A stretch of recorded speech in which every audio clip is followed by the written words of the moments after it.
El todos hablamos McDonald's deal. Porque cuando están decidiendo qué ordenar y la tía Carmen te dice McNuggets, mijo, y una de las hamburguesas con esa salsita, ¿sabes?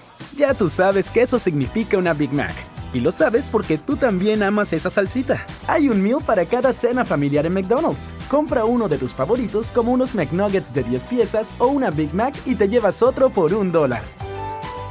Precios y participación pueden variar. Producto individual a precio regular. No puede combinarse con ninguna otra oferta.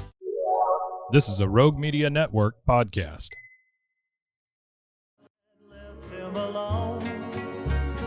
The Waco History Podcast is sponsored by Brotherwell Brewing on Historic Bridge Street in Waco. Welcome to the Waco History Podcast. We're going to air for you over the next few months a special series of Waco History Living Stories. These were segments that were originally aired on KWBU here in Waco. They were produced by the Institute for Oral History editor, Michelle Holland, and narrated by two fabulous narrators, Louis Maze and Kim Patterson. And so these highlight oral histories from the collection of the Institute for Oral History at Baylor University, which I direct, which has been around since 1970 and has over 1,000 interviews related to Waco and McLennan County history, and we're happy to highlight those here.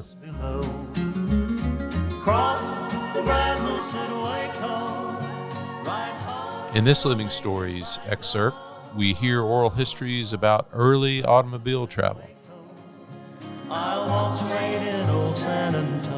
The 1911 Texas Almanac reported that approximately 15,000 automobiles were in service in the Lone Star State. The Almanac went on to say, although the automobile is counted a luxury and in the majority of cases is used for pleasure or as a means of transportation from the home to the office, the automobile is found in practical everyday life in all parts of the state. Businessman Robert Lee Lockwood remembers his family was one of the first in Waco to own a car. We bought an EMF 30, and I doubt if many people ever heard of such a car. Of course, we had to crank it with hand. It didn't have an electric starter. And we had a carbide set up where the water was in the top and the carbide below. When you loosen the valve so the water would drip on the carbide and create the gas for your lights.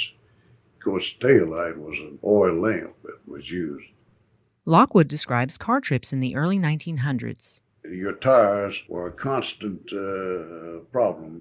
You wouldn't go to Dallas and back very often without having a puncture. And you usually had your extra tire, or you'd have your patch to put on it. But they wasn't hard to get off in those days. It wasn't difficult to do it. Of course, you'd have to pump your tire up, and you'd carry your pump with you if you didn't have an extra. But going up there, why, it would take about 4 hours.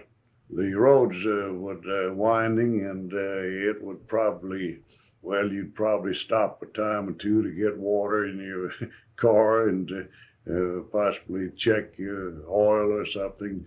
I know we drove up there many times, but that was quite an event to drive to Dallas. And we'd usually spend the night up there and then would come back the next day. A little too much to go up and back the same day. Waco civic leader Jack Colchin talks about his first job selling cars in Dallas in 1921. It was a whole lot different than it is now because you took cars out and demonstrated them to people in their homes, and you had to make a dozen calls on them. And I had a little money where I don't know where I got it, but I had it, and I paid list price for my own automobile to demonstrate with this dealer. It was terms that the only way I could get the job.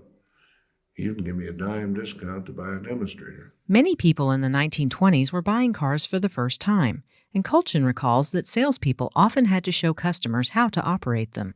If you never taught anybody to drive a Model T, well, you got something to learn yourself. You had to throw it in low, and then you had to let it fly back, and then that was the left pedal, and the right pedal was your brake. Your middle pedal was reverse, and you had to be manipulating those hand things all the time. It took a lot of coordination until you got used to it. If you got somebody that was a little clumsy, it was pretty hectic teaching anybody to drive. Once considered a luxury, automobiles soon became part of the American dream and are now difficult to live without. Thanks for listening to the Waco History Podcast. Like what you heard? Subscribe, rate, and review our show on iTunes so we can reach more listeners. You can find show notes and info on every episode at wacohistorypodcast.com, and more info on Waco's past at wacohistory.org. Our theme music, used with permission, is Cross the Brazos at Waco, performed by the late Billy Walker. For more info on Billy's music, go to billywalker.com. Thanks for listening. We'll see you next time.